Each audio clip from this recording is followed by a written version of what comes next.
La première question que je vais vous poser, je vais vous faire un petit sondage, on va profiter de l'occasion. Hop, donc un petit sondage. Qui utilise la nouvelle version?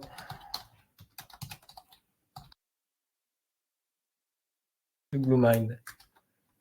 Voilà, hop, on corrige la petite faute. Oui, non, hop. Donc oui, j'utilise la nouvelle version, non, j'utilise l'ancienne en gros. D'accord, il y a encore beaucoup qui sont sur l'ancienne version, donc c'est très important déjà de le savoir avant de commencer, effectivement. Donc moi, ce que je vais vous présenter, c'est la nouvelle version. Donc je vous invite, si vous êtes devant votre BlueMind, à faire essayer le nouveau webmail. Donc c'est la case à cocher en haut à droite. Vous verrez qu'il n'y a pas tant de différence que ça, mais c'est quand même une autre interface, donc d'autres habitudes. Ça va vous changer un petit peu. Donc ce nouveau webmail qui va devenir quasiment obligatoire au bout d'un moment donné, donc c'est bien de s'y préparer. On ressemble quand même furieusement à l'ancien, hein. Vous retrouvez en haut la barre des boutons avec donc la messagerie, les contacts, l'agenda, le cloud pour ceux qui ont accès et la visio de même. Je vous rappelle que si vous avez besoin d'accéder au cloud ou à la visio, normalement votre responsable hiérarchique peut vous donner accès à ces éléments-là via des liens, en vous donnant des liens. Ici, vous avez une série de petits boutons qui vous donnent accès aux mêmes choses, sensiblement. Et donc, au bout, vous avez votre prénom et votre nom, avec la possibilité d'accéder aux préférences. On ira faire un tour dedans tout à l'heure. C'est là que se trouve le plus compliqué, on va dire, des choses à voir aujourd'hui. Vous avez une possibilité de faire un nouveau message. On va commencer par là. Donc, traditionnellement, vous pouvez choisir qui est l'expéditeur. Si vous avez des boîtes mail partagées, on y reviendra tout à l'heure. Donc là, vous avez la possibilité de choisir qui sera l'émetteur parmi vos identités. On verra comment choisir une identité tout à l'heure. À qui s'adresse le message? Donc là, il faut bien taper en fait les premières lettres de la première section ou les lettres de la deuxième section, c'est-à-dire séparées par un point ou par un tiret, de manière à avoir des réponses. Il est quelquefois récalcitrant, et d'autant plus quand le contact n'est pas dans mes contacts. Si vos contacts sont dans ce qu'on appelle les contacts collectés, on ira faire un tour tout à l'heure, il aura plus de mal à faire de la recherche parce que les contacts collectés sont dépriorisés par rapport à mes contacts. Donc l'idéal, ce sera d'ajouter le ou les contacts à vos contacts. On va voir comment tout à l'heure. Donc ça, c'est la possibilité d'écrire, donc toujours qui en copie conforme, en copie cochée. Les objets, bon, tout ça, ça ne change rien.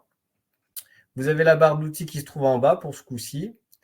La possibilité de mettre des pièces jointes. Alors, vous avez le trombone ou la possibilité de les mettre en lien.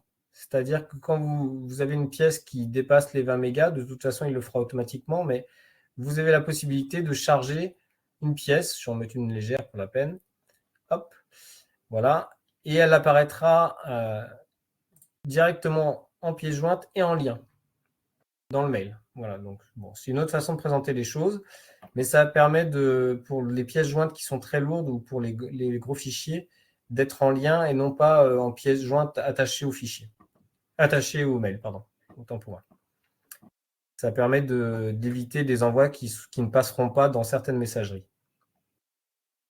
Je vous rappelle aussi brièvement que quand vous adressez des messages à plus que 30 ou 40 personnes, il faut sérieusement commencer à envisager, en tout cas pour les extérieurs à l'OBC, en interne ça n'a aucun problème, mais en externe de l'OBC, il faut commencer à utiliser Brevo, qui est l'outil d'envoi proposé par le service de communication. Parce que vous risquez sinon de réduire la qualité perçue de notre domaine, Oost Brocéliande, et ça risque de l'esquinter, et au fur et à mesure, on passe comme spammer. Donc, il faut éviter impérativement les envois de mails en masse depuis la boîte mail quand vous utilisez ça. Voilà, je le dis parce que je sais que là, il y a des services qui envoient beaucoup de messages.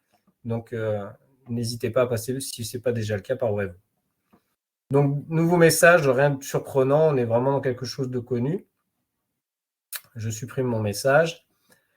Vous avez ensuite un moteur de recherche donc qui fonctionne comme tout à l'heure, enfin comme dans l'autre interface, si ce n'est que pour avoir les détails, c'est ici. Vous avez une petite molette là, hop, Et vous voyez, là, bêtement, quand j'ai fait Anaïs, il a recherché tout ce qui contient dans le message le mot Anaïs. Or, moi, ce que j'aurais préféré, c'est qu'il mette 2. Donc, vous voyez, il aurait mieux valu que je le tape d'ici. Voilà. Je peux très bien dire en plus d'Anaïs, je veux telle ou telle personne en copie et je veux que ça porte sur un objet. Je vais prendre voilà, portable par exemple. Je fais une recherche.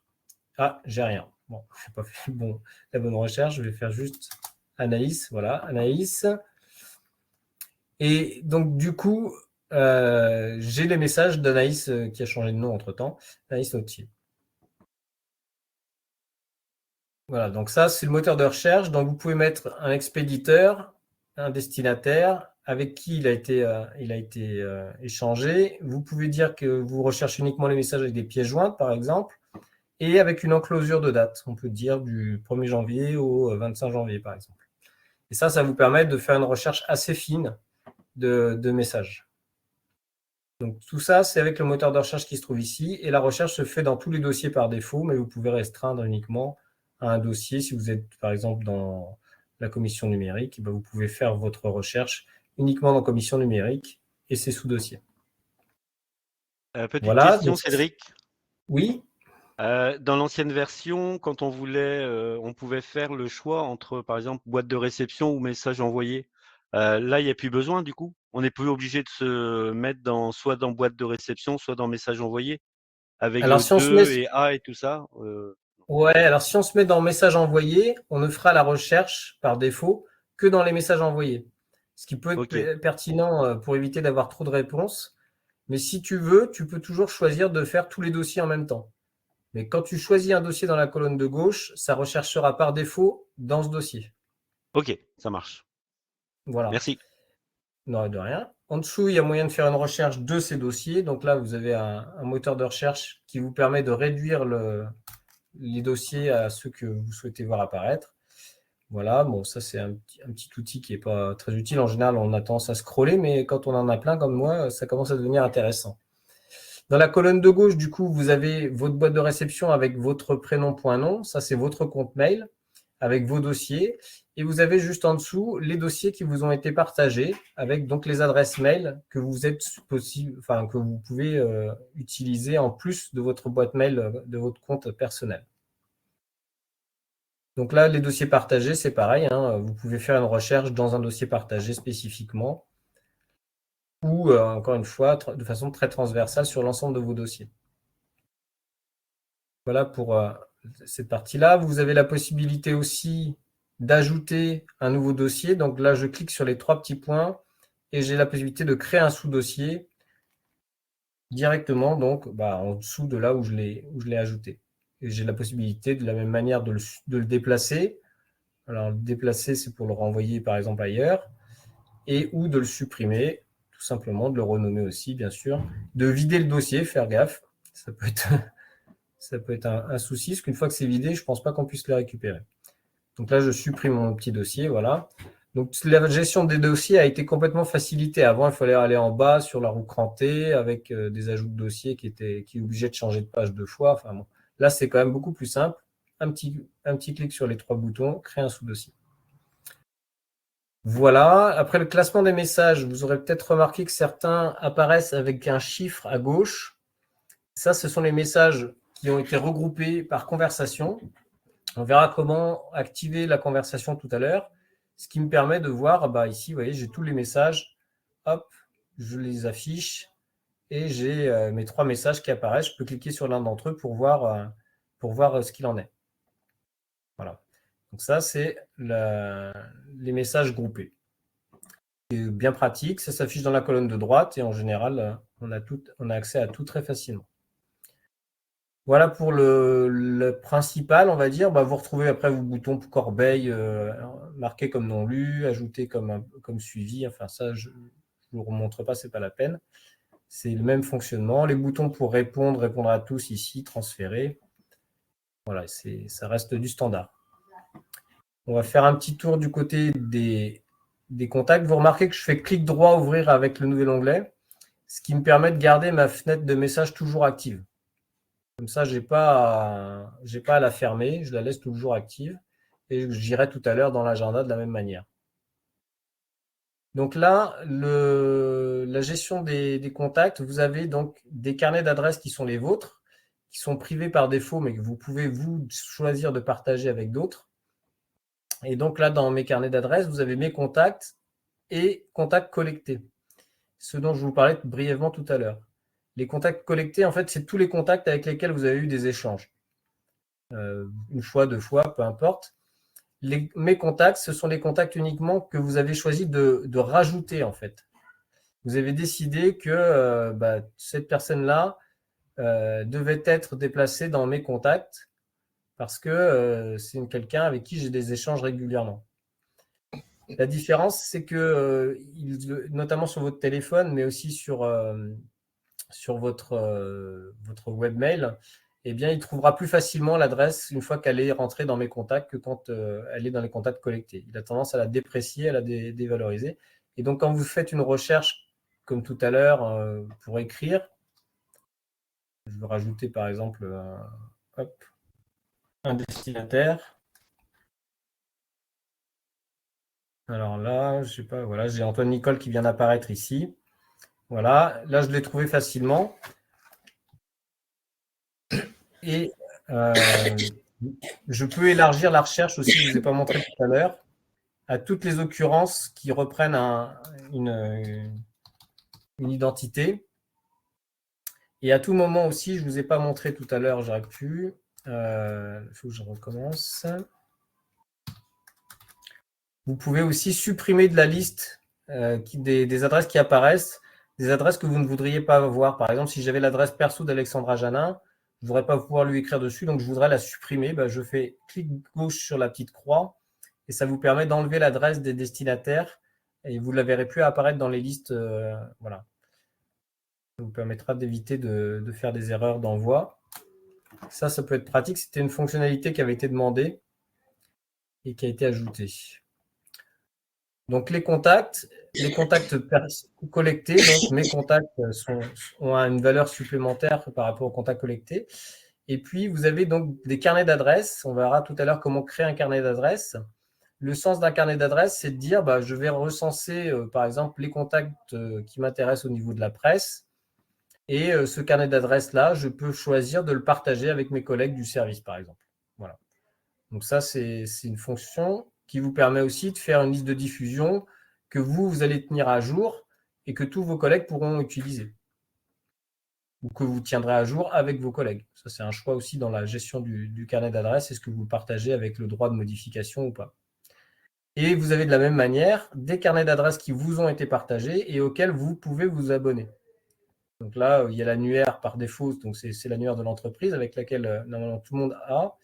Et puis après, vous avez la possibilité d'adhérer aux commissions. Et dans les commissions, on voit qu'il y a des groupes qui ont été créés avec dedans une liste de noms. Là, je n'ai pas la possibilité de le modifier. C'est la personne qui me l'a partagé, à savoir Aurélia, qui va avoir la main sur ces commissions-là. Voilà. Donc ça, je vous montrerai tout à l'heure comment on s'abonne et comment on crée un carnet d'adresses. Voilà pour la partie contact. Je pense qu'il n'y a pas grand-chose à voir. Vous savez comment on fait un nouveau contact. Vous savez l'enregistrer à chaque fois que vous avez fini de le taper. De la même manière, vous pouvez faire une liste de distribution. C'est ce qu'on a vu ici, là. Typiquement, c'est je donne un nom à ma liste et puis j'ajoute les membres de la liste en fonction de mes contacts. Voilà. Et à la fin, je pense à enregistrer pour que ça reste dans mes contacts. Et j'aurai donc une liste de distribution de la même manière que j'en ai une ici. Voilà. Donc voilà pour les contacts. La partie agenda, elle est... alors attendez, je vais peut-être prendre une vue plus soft. Hop, top, voilà. Donc on va rester sur une vue plus simple. Donc l'agenda vous permet, comme je viens de le montrer, d'afficher, de masquer la vue des collègues. Si vous voulez enregistrer ce que vous avez à l'écran pour que ça devienne une vue par défaut, vous avez la possibilité d'enregistrer la vue. Vous l'appelez comme vous voulez. Et il va garder la vue avec tout ce qui est affiché ici. Et ça deviendra une vue donc, qui est sélectionnable directement ici. Voilà. Donc ma vue test. Si j'en veux pas, je la supprime. Et là, hop, ma vue test a disparu de la liste et je reviens à ma vue NTIC qui est la même. Bon. Ça, l'avantage, c'est que ça vous permet d'avoir une vue d'ensemble rapidement et de changer d'agenda rapidement si vous avez plusieurs équipes ou si vous travaillez avec des collègues différents. C'est quand même pas mal de passer de votre vue à vous à la vue de l'équipe. Et puis, vous pouvez aussi avoir des matériels. On a vu ici qu'on avait les voitures, les ordinateurs portables. Ça permet de voir les disponibilités des uns et des autres. Si vous avez donc pour l'agenda envie de créer un événement, donc vous sélectionnez la plage d'agenda, vous connaissez déjà. Je tape mon objet. Là, je le crée en tant que moi-même. Certaines personnes ont la possibilité d'avoir la gestion d'un agenda de quelqu'un d'autre ou d'une ressource. Et dans quel cas, ici, quand on sélectionne, on peut choisir la ressource ou l'agenda de la personne sur laquelle on crée l'événement. Ce qui permet donc, avec une délégation d'agenda, de ne pas ajouter à votre agenda quelque chose qui ne vous concerne pas et de faire la réservation pour quelqu'un d'autre, par exemple. Donc ça, c'est possible de demander les droits quand vous avez une salle. Je pense à Lucille, si tu as une salle au grenier numérique et puis tu as une ressource qui est réservable, tu peux réserver la salle sans que toi, ton agenda indique que tu es présente dans la salle, alors que tu n'y es pas forcément. Modifier les détails. Bon, rapidement, puisque là, c'est pareil, c'est des fonctions normalement que vous utilisez au quotidien et ça ne change pas de l'ancienne version à la nouvelle. Vous pouvez donc ajouter un événement avec des dates que vous allez sélectionner dans le calendrier, les horaires que vous pouvez changer. Hein, vous pouvez mettre 11h15, 11h05. Il n'y a aucun souci, ça change. Vous avez la possibilité de renseigner un lieu, ce qui est quand même pratique souvent. Mettre une URL, ça c'est si vous avez besoin de pointer vers quelque chose d'extérieur. On retrouve l'histoire de qui est l'organisateur. Est-ce que c'est la ressource? Est-ce que c'est moi? On peut ajouter des catégories. On l'utilise assez peu. Mais on peut donc créer ses propres catégories. Voilà.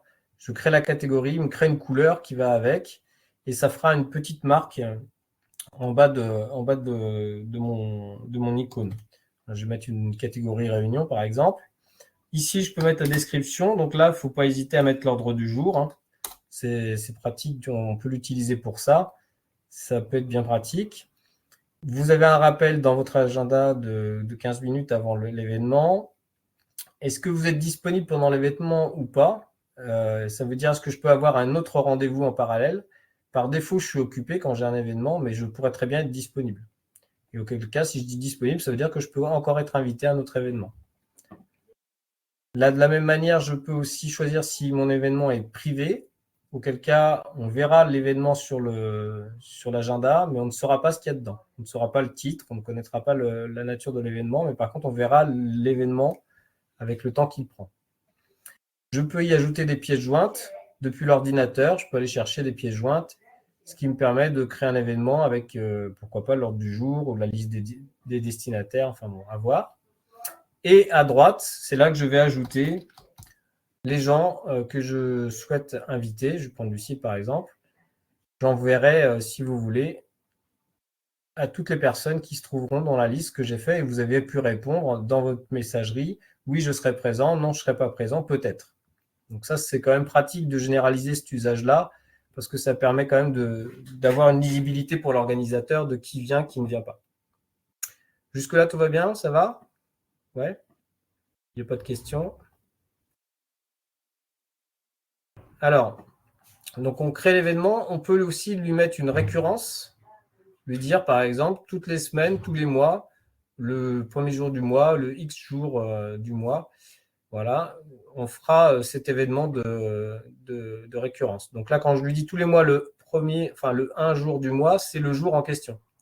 Là, en l'occurrence, ça sera le 20e, le 20 du mois. Donc faites attention, quand ça tombe un dimanche, après, ça devient le 20 du mois aussi.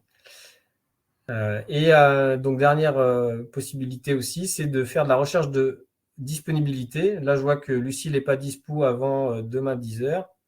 Eh ben, on va décaler le rendez-vous à demain 10h. Et là, automatiquement, j'ai glissé ma fenêtre de rendez-vous et on a pu se trouver une dispo commune demain à 10h.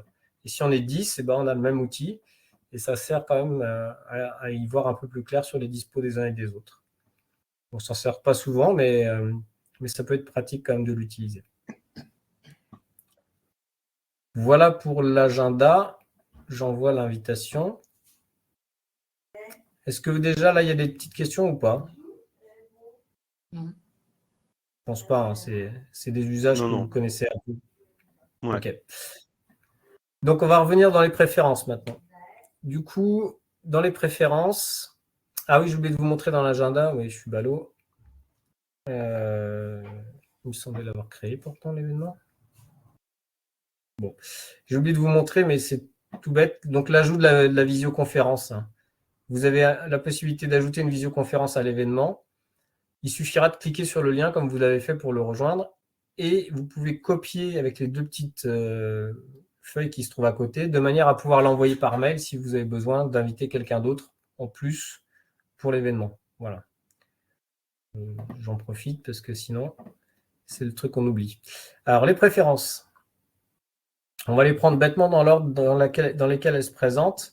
On ne va pas s'arrêter sur tout puisqu'il y a pas mal de choses qui sont déjà connues. Donc là, les fameuses catégories, c'est ce que je vous montrais tout à l'heure. On a la possibilité de créer des catégories avec des petites icônes. Alors, des petites icônes, on va voir ça tout de suite. Je reviens, par exemple, on va faire une modif ici. Je vais lui mettre une catégorie réunion, ce que j'ai fait tout à l'heure, il me semblait avoir enregistré, mais je ne l'ai pas fait. Et on voit apparaître en fait un petit curseur marron. Bon, là, on ne le voit pas très bien parce que là, j'en ai un autre. Ben, voilà, il était ici. Je ne l'avais pas mis au bon endroit. Là, c'est et Bordeaux et marron. Donc, ça peut être mes codes couleurs pour des catégories de réunion. Je mets celui-là. Hop. Ensuite, hop, je reviens ici. Donc là, je peux créer une catégorie, je la nomme, je lui mets une couleur et je la crée. Je vais lui donner une couleur qui n'existe pas encore. Voilà. Et à tout moment, donc, je peux la renommer, la modifier et la mettre à la poubelle. Voilà. Donc ça, c'est des outils qui peuvent être utilisés pour rendre votre agenda plus lisible. Je passe. Le mot de passe, on ne change jamais d'ici. La clé d'API. Ça correspond en fait à l'identité de votre calendrier sur Internet si vous en avez besoin pour l'appeler depuis un autre calendrier. L'inverse étant possible, c'est-à-dire que si vous avez un calendrier sur Yahoo ou sur Gmail, vous pouvez très bien activer un lien qu'on appelle un lien CallDAV et faire en sorte d'afficher, je vais vous montrer, c'est le cas de mon agenda perso par exemple, d'afficher l'agenda dans le calendrier, sachant que cet affichage restera qu'un affichage, vous ne pourrez pas modifier l'agenda de la personne, mais par contre, vous pourrez voir le contenu de l'agenda et au moins savoir que vous êtes dispo ou pas. Donc voilà à quoi sert ces DAV. Donc là, c'est juste celui de l'OBC. Maintenant, vous allez voir plus bas quand vous pouvez aussi importer un agenda. Bon, ça, on ne touche pas sur le téléphone, il n'y a rien. Les données locales, tout ça, on n'y touche pas. Un peu plus bas, du coup, l'affichage des messages. C'est là qu'on peut grouper par conversation, ce que je vous montrais tout à l'heure avec l'histoire des chiffres. Là. Donc, c'est en sélectionnant cette option-là que vous l'aurez. Ça vous permet de regrouper toutes les conversations, enfin tous les messages autour d'une conversation plutôt que de les avoir rangés par date, uniquement par date, ce qui n'est pas toujours pratique. La densité aussi peut se régler. Moi, j'aime bien quand j'ai une lecture avec les premiers mots du message, mais vous pouvez très bien réduire avec un affichage plus dense. Voilà, donc ça, en général, on ne touche pas à toutes ces fonctionnalités-là, mais vous avez la possibilité notamment de vider la corbeille avant de partir. L'histoire des accusés de réception, c'est pareil, l'histoire de toujours demander un accusé de réception, c'est un peu rédhibitoire. On ne l'utilise pas normalement ces fonctions-là. Par contre, on a la possibilité, je vais vous montrer comment, lorsqu'on écrit un message, un nouveau message, en bas à droite, ici, là, vous avez la possibilité de demander un accusé de réception ou de demander une confirmation de lecture. Bon, la différence entre les deux est très subtile. L'accusé de réception, c'est que le mail est bien arrivé dans la boîte. L'accusé de lecture, c'est que le message est passé du statut non lu au statut lu. Voilà. Et encore, la personne a la liberté de ne pas vous renvoyer l'accusé. Donc, autant dire que c'est aussi assez limité, je trouve. Donc, bon, c'est une fonctionnalité qui existe, on en parle. Voilà. Donc, c'est d'ailleurs la demande qui est faite ici. On vous demandera en fait à chaque fois, quand il y a une accusé de réception, de répondre à la question, ce qui est à mon avis la chose la plus simple à faire. Il vaut mieux éviter de toujours envoyer une confirmation de lecture parce que si vous avez un spammer qui vous écrit, vous lui envoyez une confirmation que votre adresse est valable. Donc, c'est pas l'idéal de cocher ça. Il vaut mieux le demander ou ne jamais l'envoyer, comme ça, vous êtes tranquille. Pareil pour les images. Quand c'est un spammer qui vous écrit, il va mettre des photos dans les contenus. C'est pour pister le mail, voire même pour envoyer des virus avec. Donc, il ne faut jamais faire confiance à tous les contenus. Surtout pas, on évite de télécharger les photos à tire-larigot. Seulement pour les expéditeurs identifiés. Voilà, capacité de stockage, on n'y touche pas. Le message d'absence, donc là, on peut activer le message d'absence. Depuis quand? Depuis maintenant. On lui met une date, bien sûr, comme on a l'habitude de faire, éventuellement une date de fin. Et on lui envoie maintenant ou pas le message d'absence. Avec un petit texte qui va bien. Transférer ces messages, ça vous permet, pendant une absence prolongée, notamment de faire suivre votre messagerie sans donner les droits d'accès à votre messagerie. Ça permet à la personne de recevoir vos mails. Voilà, et tout en conservant une copie dans votre boîte de réception si vous le désirez. Ensuite, bon, ça, on n'y touche pas. Ça n'existe pas encore, on n'en parle pas. Mais on devrait pouvoir prochainement avoir l'accès aux mails sans être connecté à Internet. Ça sera une des innovations attendues dans la version 5 dont on devrait bénéficier prochainement, qui ressemblera quand même beaucoup à celle-ci. Donc, les autres boîtes aux lettres que je gère, donc là, c'est la liste de toutes les identités de mon compte. Donc là, j'ai notamment, par exemple, délégué à la protection des données ou RSSI. Et donc là, je m'abonne en fait à l'un ou l'autre de ces contenus-là et je les vois donc apparaître ensuite dans la colonne de gauche ici de mes dossiers partagés. Donc si jamais vous avez ici des boîtes aux lettres qui vous sont proposées, bon là j'en ai pas d'autres, je peux m'abonner à d'autres boîtes aux lettres pour les faire apparaître ici en faisant bien attention que ce soit s'abonner de manière à ce qu'elle apparaisse dans ma colonne de gauche. Tant que ce n'est pas abonné, ça n'apparaît pas. Ok, là, une petite fonctionnalité un peu plus péchue qui peut avoir son utilité, c'est les filtres de messagerie. En fait, le filtre va permettre de dire, par exemple, je reçois un message régulièrement de telle boîte aux lettres, ou de tel mailing ou de telle newsletter. Donc, je dis que l'expéditeur, c'est toujours le même. On va dire que l'expéditeur, c'est Lucille. Voilà, et puis elle m'envoie de ça, de sa boîte innovation numérique. Je n'ai pas le temps de les lire, mais ça m'intéresse et des fois je m'y penche. Donc, qu'est-ce que je vais faire? Je vais les déplacer vers un dossier et je choisis le dossier qui va bien. Voilà, bon. Le dossier dans lequel je veux les voir arriver à chaque fois, quitte à en créer un nouveau. Hein.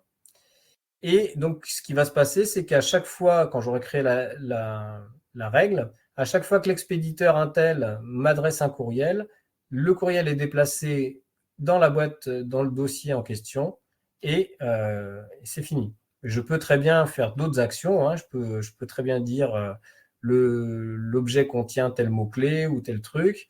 Je peux le déplacer, je peux le supprimer, je peux le marquer comme non lu, et je peux ajouter comme ça plusieurs actions. Je peux ajouter plusieurs actions à la liste. Ça va créer automatiquement ce que j'ai demandé. Donc, je ne vais pas la créer, je vais l'annuler. Mais ça va faire automatiquement le résultat. Ça viendra trier ma boîte aux lettres à réception. Voilà, donc, ça peut être pratique quand vous recevez beaucoup de mailings et que vous savez que vous n'avez pas le temps de les lire régulièrement. Ça évite d'encombrer la boîte de réception. La gestion des identités, donc c'est un petit peu ce que je vous montrais tout à l'heure avec la gestion des boîtes partagées. Là, c'est juste pour pouvoir écrire en tant que personne, en tant que boîte partagée. Voilà, donc vous avez la possibilité d'ajouter d'autres identités, mais je vous invite pour le faire à nous contacter pour qu'on le fasse avec vous. C'est plus prudent et ça vous permet de ne pas faire d'erreur, notamment en termes de signature et tout ça. Voilà, voilà. La version de l'application, donc là, on est sur la nouvelle version, c'est ce qu'on a vu tout à l'heure. Ensuite, ici, on est dans la partie des contacts, donc ce que je vous disais tout à l'heure avec vos carnets d'adresses. Donc, vous voyez, je ne synchronise pas mes contacts collectés, ça évite d'avoir 2000 messages, 2000 contacts. Hop, où est-ce qu'ils sont mes contacts collectés? Voilà, donc ça m'évite d'avoir tous ces contacts collectés, les 2000 machins qui apparaissent dans ma liste de destinataires et qui m'obligent à trier davantage. Donc je ne les ai pas synchronisés. Par contre, j'ai synchronisé mes contacts et les autres carnets d'adresses que j'ai créés. Et de la même manière, je me suis abonné à d'autres carnets d'adresses. Donc là, je clique sur s'abonner et je vois tous les carnets d'adresses qui sont partagés par les uns et par les autres, plus ou moins pertinemment d'ailleurs à tout le monde. Et je peux choisir de m'abonner, par exemple, à mes contacts tels que partagés par Émilie ou par les contacts du musée. Bon. Normalement, ça ne devrait pas être partagé à tout le monde, ça devrait être partagé seulement à certaines personnes. Parce que quand vous créez un carnet d'adresses, alors je vais vous montrer ici, on va appeler test. Voilà. Alors, hop. Voilà. Alors, modifier, donc partager. Donc là, pour l'instant, je peux choisir en fait avec qui. Donc, je peux mettre une liste de diffusion. Je peux dire par exemple le service informatique. Donc là, tout le service informatique peut voir le carnet d'adresse, peut le modifier, peut modifier et gérer mes partages. Voilà. Et tous les autres utilisateurs n'ont aucun droit. Et si je dis que tous les utilisateurs ont un droit, eh bien, ça va mettre tous les utilisateurs avec un droit de partage. Donc là, bon, on va supprimer tout ça parce que sinon, ça va être le fouillis. Mais je peux choisir donc de donner des droits à tous les collègues ou seulement à certains collègues. Et donc là, j'ajoute ici la liste des collègues qui auront le droit ou pas le droit. Voilà. Donc là, je ferme ça. Je vais supprimer ce carnet d'adresses. Et normalement, on reçoit un message, tel carnet d'adresse a été créé et vous avez le droit d'y accéder. Voulez-vous vous abonner? Et ensuite, donc, quand vous recevez l'invitation au carnet d'adresse, vous avez la possibilité de l'ajouter, de vous abonner pour voir apparaître le contenu du fameux carnet d'adresse en question. Voilà, j'espère que c'est clair, c'est un peu dense, je suis désolé. Ensuite, donc afficher l'agenda. Bon, voilà, on laisse l'agenda tel qu'il est. C'est l'histoire des calendriers de tout à l'heure. Donc là, je peux créer un calendrier de type ICS externe. Et c'est là que je vais mettre le lien CallDAV, le fameux lien du calendrier. Je peux lui donner un nom. Hein. Et donc, en allant chercher le lien du calendrier tel qu'il est fourni par l'opérateur Yahoo, Gmail ou n'importe quel autre, je le colle ici, je lui donne une couleur et ça fera donc un calendrier dans mon calendrier. Ça permettra d'afficher le calendrier. Voilà, là on peut créer d'autres calendriers à l'intérieur de l'outil calendrier aussi, pour des ressources, pour des usages internes à un service. Voilà, si on a besoin, je sais pas moi, on a une plieuse, bon, on veut que la plieuse soit utilisable au sein de l'équipe, on crée un calendrier plieuse et puis voilà. Ok, donc les tâches, je ne vais pas m'arrêter dessus, sauf si vraiment ça vous passionne. Et on a terminé. On a fait le tour en tout cas des principales fonctionnalités. Alors, il faut penser à enregistrer tout ce que vous avez fait pour que ça puisse prendre forme ensuite.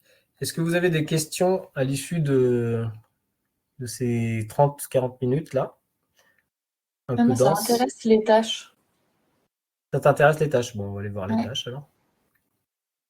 Bon, après, les tâches, donc, elles sont cachées ici. Voilà, donc les tâches, hop là. Pourquoi je... Ouais. Donc, il y a juste un bouton pour faire une nouvelle tâche. Tu peux lui donner une date de début et une date de fin. Donc, tu donnes en fait un créneau, voilà, avec une priorité. Et est-ce que la tâche, elle est démarrée ou en cours ou terminée? Bon, on peut dire qu'elle est en cours, voilà.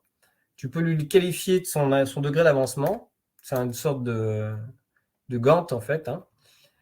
Tu pourras dire quand est-ce qu'elle aura été terminée. Tu peux lui affecter un lieu. Tu peux choisir une catégorie dedans.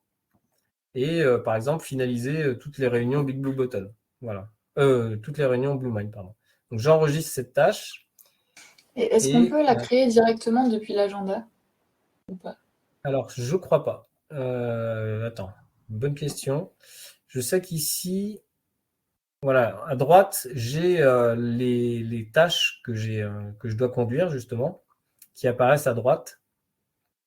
Et elles viennent s'inscrire dans l'agenda puisqu'elles sont temporisées avec leur date de fin, justement, leur date butoir.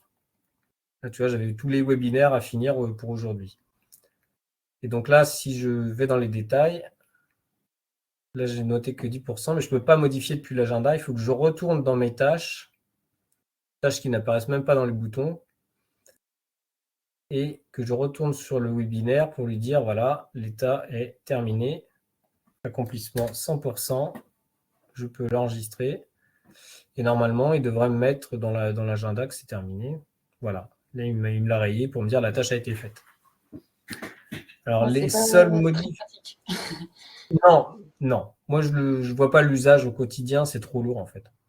Ouais, bah, je te posais la question parce que moi, quand je dois faire un truc un jour, je le note dans mon agenda comme un événement. Mais du coup, ça pollue mon agenda pour les gens qui veulent m'inviter à des réunions. Mais j'ai pas trouvé de meilleur système. Du coup, si j'avais accès à genre un agenda tâche où je pouvais facilement me faire des événements, je le ferais. Mais du coup, là, c'est trop complexe. Le cas, hein. Je vais pas aller dans tâche à chaque fois. Après, quand je l'ai fini, je le supprime. Mais du coup, là, ça va être trop chiant. L'avantage de tâche, c'est que ça n'empiète pas dans ton agenda, quoi. Ça apparaît dans ton agenda en disant c'est aujourd'hui que tu dois le terminer, mais tu vois, il n'empiète pas sur ton ordre du jour, quoi. Après, c'est vrai que c'est... Mais la création et modification ça fait trop perdre de temps. Moi, je trouve que c'est aussi assez fastidieux de devoir créer. Enfin, après, on n'est pas obligé de tout renseigner, mais ça n'a du sens que si tu t'en sers un peu comme un Gantt, quoi. Mais... Ouais, non, c'est pas l'usage que j'aurais. Je suis assez d'accord avec toi. Voilà. Cédric, il y a possibilité de mettre le petit raccourci tâche plutôt que d'aller le chercher dans le petit carré là, avec les petits points en haut à gauche ou pas? Bonne question, je ne crois pas. Essayez, ça marche pas. Je crois pas, non. Je pense que c'est une fonctionnalité qui est aussi à la marge, mais c'est pas très grave. Qui est peu utilisée, et je pense on est plus à la marginaliser de cette façon-là qu'autre chose. On pourrait demander à l'avoir, je pourrais demander à la rajouter peut-être. Mais ouais. Oui, bon, c'est pas grave. Pour ce que je m'en sers, j'irai le chercher, c'est pas très grave. Il n'y a pas de souci. Est-ce qu'il y a d'autres questions? Oui. On avait rempli un questionnaire il n'y a pas longtemps où vous nous demandiez les fonctionnalités là qui nous manquaient. Et du coup, est-ce que vous l'avez déjà lu ou pas? Oui, en fait, là, le webinaire vient répondre en partie à ce qui est ressorti des questionnaires. Et alors, précisément, quelle était ton attente? Le gros défaut qui fait que j'utilise pas la nouvelle version de Bluemind, c'est qu'on ne peut pas copier-coller une liste de contacts Excel et la coller pour faire un nouveau mail. Il ne détecte pas qu'il y a plein d'adresses. Maintenant, ça marche? Ça marche. Ah bah, j'en suis sûr, parce que je l'ai fait les tests plusieurs reprises. Ah bah ça, c'est super. Parce que c'est vraiment le seul truc qui me bloquait pour cette version. C'est genre quand tu dois envoyer un mail à 4 locataires, enfin plutôt 40 locataires, tu copies toute leur liste de cellules. Quand tu fais un copier-coller sur l'ancienne version, il détecte bien qu'il y a 40 adresses. Par contre, avec la nouvelle version, jusqu'à il y a peu, il ne comprenait pas qu'il y avait 40 adresses, il croyait qu'il n'y en avait qu'une et du coup ça marche. Et si ça a été réparé, c'est génial. Pour moi, j'ai jamais réussi à reproduire la panne en fait. C'est la réponse que j'ai donnée dans le... Je vais regarder vite fait, mais je vais prendre les coordonnées des services par exemple. On va laisser charger. Pendant que ça charge, je fais un nouveau message. Donc l'idée, c'est de copier-coller dans A ou dans Copy-Conform et puis de voir ce que ça répond, c'est ça? Donc je prends la colonne de droite. De copier dans le destinataire une liste de contacts. Voilà. J'ai pris la liste, je les colle ici et regarde automatiquement, ils sont tous bien indiqués comme étant... Alors, si ta liste, par contre, est mal faite... Ah oui, mais tu peux essayer avec des gens qui ne sont pas OBC? Ah, mais ça marche avec n'importe quelle adresse mail, en fait. Là. Je sais pas si tu as un listing, écoute, je vais essayer. Hein. Je réessayerai. Si ça marche pas, je te ferai un ticket. Parce que j'ai fait des tests avec plusieurs listes et j'ai jamais eu de problème, en fait. J'ai pas réussi à reproduire la panne. Ok. Parfait. Par contre, c'est pour les effacer que j'ai du mal. J'arrive pas à les enlever tous un par un. Il faut les enlever un par un. Par contre, j'arrive pas à les effacer tous d'un coup. Ça, c'est plus problématique. Mais bon. Ok, est-ce qu'il y a d'autres questions? Des choses qui vous compliquent la vie au quotidien que vous voudriez simplifier? Moi, j'en aurais une, mais ça va être spécifique pour moi. J'étais pas passé sur la nouvelle version parce que j'ai une boîte mail justement où je suis abonné sur l'ancienne, la boîte générale du Spank. Et du Oui. coup, j'ai pas de possibilité de m'abonner à une nouvelle boîte mail. Et j'y ai pas accès quand je suis sur la nouvelle version. Parce que Alors, j'ai pas dans la boîte lettres. Alors ça, je peux prendre la main à distance après pour regarder. Mais normalement, quand Ouais. tu es abonné, tu restes abonné. C'est-à-dire que tes boîtes mail continuent d'apparaître ici dans dossier partagé. Il faut le déplier. C'est-à-dire que si tu vois dossier partagé en bas, il faut que tu cliques dessus. Et là, tu devrais voir Alors, attends. apparaître ta nouvelle boîte mail. Dossier partagé. Ah, ben, taxe. Ouais, mais ce dossier est vide. Ah oui, bah alors attends, parce que j'en ai plusieurs dedans. Je vais le déplier. Ah oui, bah si. Ouais, je sais pas. Parce qu'au tout début, je l'avais pas. On en avait parlé, puis on avait dit on verra ça plus tard. Mais oui, donc là, ça marche. Donc, ok. Non, moi, c'est bon. Ça roule. Bon, bah nickel, tu fais bien de poser la question. Nickel. Ok, bah, s'il n'y a plus de questions, je vous propose de vous souhaiter un bon appétit.